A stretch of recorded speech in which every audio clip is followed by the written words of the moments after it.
Hoje nós vamos ver as principais notícias do mercado financeiro da semana que vai do dia 8 ao dia 11 de setembro de 2020.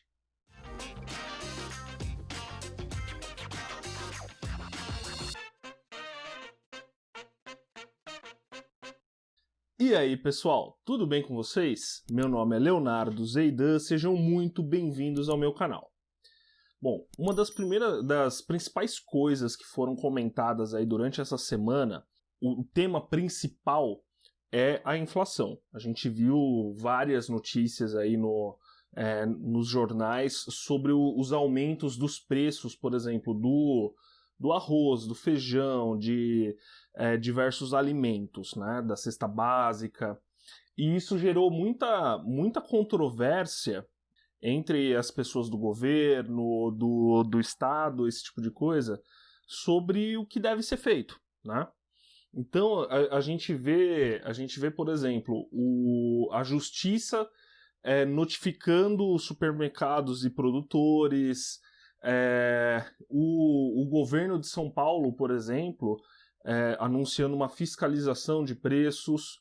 Então, assim, de um lado você tem gente querendo controlar o preço, fiscalizar e exigir explicações, né, dos produtores e supermercados, e do outro você tem pessoas admitindo que isso não dá certo, né, e buscando alternativas.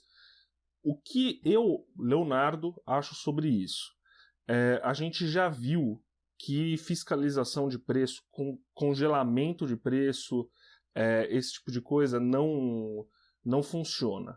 A única coisa que isso gera, né, a fiscalização, o controle dos preços, a única coisa que isso gera é escassez no mercado. Então, caso alguém resolva fazer uma medida dessa forma, como a gente já viu lá atrás com o Sarney, né, naquela época da hiperinflação que eles tentaram conter dessa forma, a gente sabe qual que é o resultado. É escassez, vai faltar coisa em supermercado, esse tipo de coisa. Graças a Deus a gente tem pessoas mais sensatas nesse sentido e que sabem que isso não funciona, que isso não adianta, que aprendeu com os erros do passado, né? E vão tentar outras formas aí de controlar a inflação. A verdade é que essa inflação, em grande parte, é causada pelo aumento do dólar. A gente teve aí, durante as semanas passadas aí, eu comentei sobre a diferença entre o IPCA e o IGPM, né? Que o IGPM ele é muito mais dependente do dólar do que o IPCA num primeiro momento. O que acontece com o dólar muito alto, os produtores, agricultores e outros agentes dentro das cadeias de produção, eles acabam tendo um custo mais alto. Justamente porque muitos maquinários são comprados em dólar, insumos. Muitas vezes, por exemplo, o produtor ele comprou lá atrás um maquinário para aumentar a produção dele e ele comprou internacionalmente e a dívida que ele fez ali é atrelada ao dólar, então ele pode ter uma dificuldade ali no pagamento justamente por causa do aumento exagerado que a gente teve no dólar.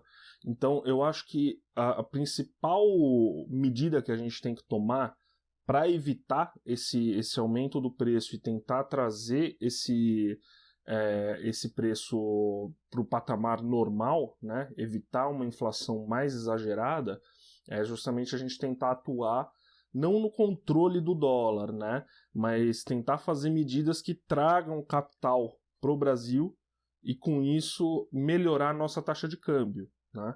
E uma das medidas, por exemplo, que poderia ajudar nesse sentido é aumentar um pouco a taxa de juros. Eu comentei lá atrás que eu particularmente acho que a taxa de juros eles diminuíram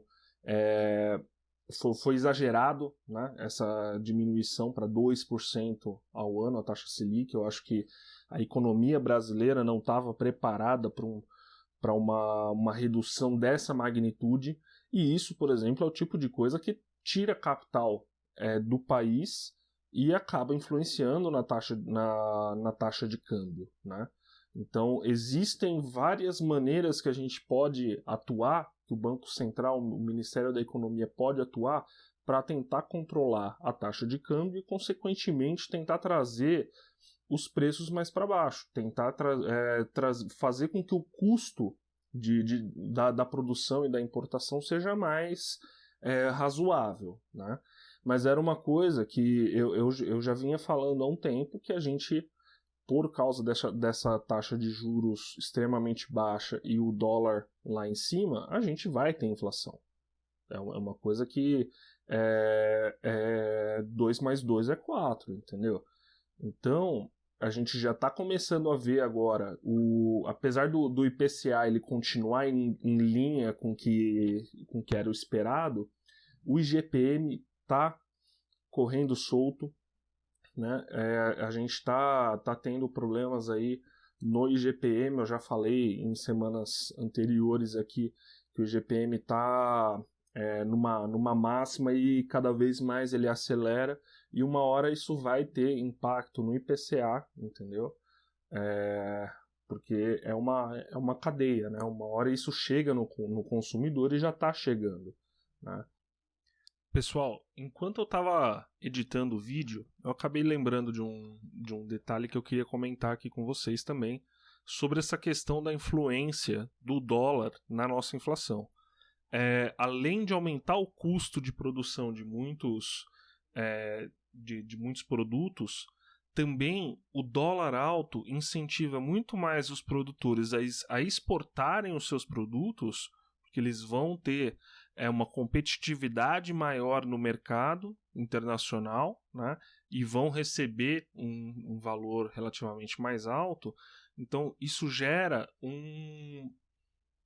isso acaba fazendo com que o produtor ele prefira exportar do que vender aqui dentro. Então isso gera ali uma certa escassez no nosso mercado aqui dentro, e isso aumenta também o preço dos produtos, né?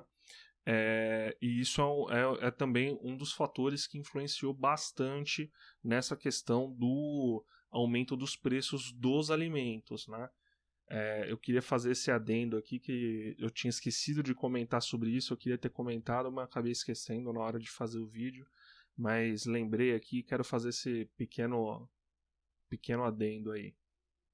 Então, as principais notícias que a gente teve essa semana foi justamente isso. Então, se eu pegar aqui as manchetes, Ministério da Economia questiona a notificação da Justiça a supermercados e produtores. Ou seja, a Justiça foi lá, questionou, fez uma notificação aos supermercados e produtores, e o Ministério da Economia, graças a Deus, questionou essa notificação. Outra manchete: GPM acelera a alta e sobe 4,41% na prévia de setembro. Como eu falei, o GPM está correndo solto. IPCA em linha com o esperado não alivia a preocupação com a alta de alimentos. Então assim, a gente vê que, apesar dessa alta no preço dos alimentos, né, o IPCA ele ainda está em linha, mas por quanto tempo a gente não sabe, né? Outra notícia aqui é do Ministério da Justiça notificando os supermercados por causa de alta do preço de alimento. Governo de São Paulo anunciando fiscalização em preço de alimento e falando da vacina do coronavírus. Então, o tema principal dessa semana foi justamente essa inflação. Outra notícia que eu achei bacana, que assim, como eu já falei anteriormente, uma taxa de juros baixa, ela faz com que várias empresas tenham um incentivo para se capitalizar mais, né? Então, muitas vão emitir dívidas, muitas vão abrir capital na bolsa. porque a gente tem um capital que está fugindo da renda fixa e vindo para a renda variável, para o risco, né? Então, tem muita procura por ações, por empresas, por esse tipo de coisa. Então, a gente vê aí que várias empresas estão se planejando para abrir seu capital na bolsa. A gente teve vários IPOs aí recentemente, e essa semana a gente teve o maior IPO de 2020 até por enquanto, né? Até o momento é o maior de 2020, que é o da Pets, né? A Pets é uma rede de pet shops, né? Que acho que todo mundo conhece. Eles conseguiram pegar bastante market share nessa área, né? E eles fizeram um IPO nessa semana e levantaram 3 bilhões vendendo ações da companhia, né? Então é um movimento que é bem positivo. Eu acho bem positivo a gente ter mais empresas na bolsa, mais empresas se capitalizando, né? É um reflexo da taxa de juros baixa e